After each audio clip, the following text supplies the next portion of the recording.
Today, we are jumping right into the deep end. We're tackling a topic that has shaped civilizations and sparked endless debate for millennia: religion. And we're going to explore some of the most pointed critiques of organized faith you've likely ever heard, all based on our sources for this explainer. Welcome to the Deep Dive. Today, we take on not one, not two, but three bold takes about religion. Now, these aren't just gentle critiques. These are foundational challenges. Our goal here isn't to sway you one way or the other, but simply to unpack and understand the core arguments being made. So, what are we diving into? First, why organized religion makes absolutely no sense, which suggests it's more about keeping people in line than guiding them to truth. Second, religion is humanity's longest-running scam, arguing faith has often been used for power and profit.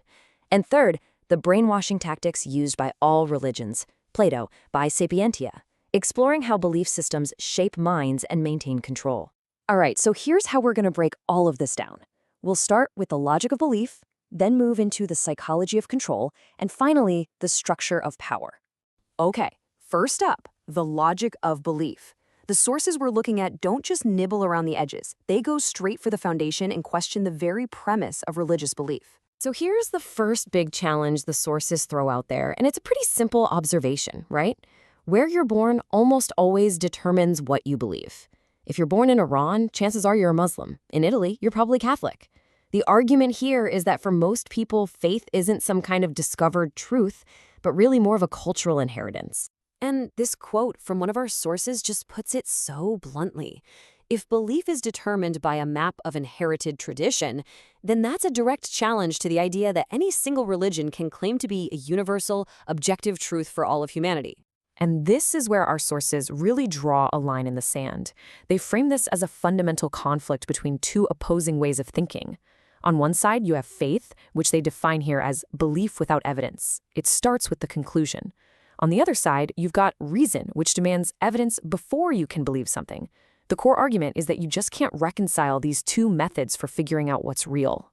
So if belief isn't necessarily based on pure logic, then how is it maintained in so many people for so long?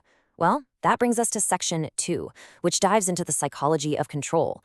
The argument here is that belief isn't just passively accepted, but actively installed, using some very specific psychological tools. According to these sources, the whole process kicks off when we are most impressionable, in childhood. You know, a kid's brain is basically wired to trust authority. So when these really complex religious ideas get introduced before critical thinking skills are fully developed, they can become what's known as a cognitive anchor. It's this core belief that all new information gets filtered through. Now, to keep that belief going in adults, the sources point to several incredibly powerful psychological levers. You've got fear. The threat of eternal punishment makes questioning feel infinitely risky. Then there's our deep human need for belonging, which is often made conditional on your loyalty. Add in guilt, this idea that we're all flawed and need saving. And then there's simple repetition, which taps into a cognitive bias called the illusory truth effect. Basically, the more you hear something, the truer it feels, especially when it's coming from what's presented as an unquestionable authority. This quote really captures the heart of the argument. From the inside, this whole structure doesn't feel like a cage at all. It feels like the truth. But our sources claim that's precisely the point.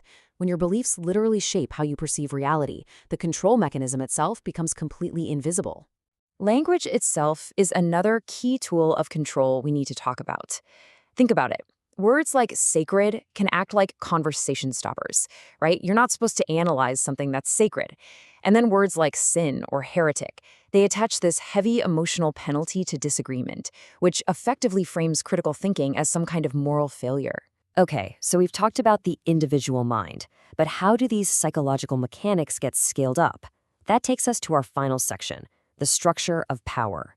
The argument here is that all those individual beliefs become the bedrock for huge institutions that wield very real-world power. This table perfectly illustrates what the sources call a self-sealing system.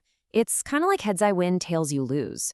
If a prayer is answered, well, that's proof the system works. If it's not answered, the failure gets reframed as a test of your faith or part of some mysterious plan. See how that works? In either outcome, the core belief gets reinforced, and the institution is never, ever at fault. And according to these sources, this kind of institutional power has some pretty big, tangible consequences. financially and politically. They point to the accumulation of tax-free wealth and huge influence over laws. Socially, they highlight a history of resisting progress, controlling information, and creating these us versus them narratives that can really fuel division. This timeline here illustrates a pattern that our sources identify, that these institutions rarely lead progress. The argument goes like this. First, they resist a new scientific discovery.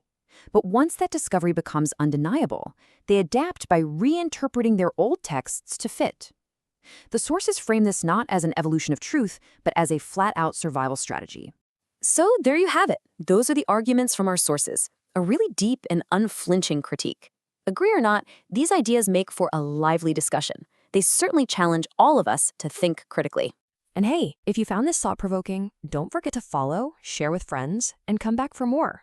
And of course, a huge credit to our producer, FireflyHaku, who keeps this show running smoother than a well-rehearsed sermon. We are so grateful for your ears. Spread the word and join us again soon.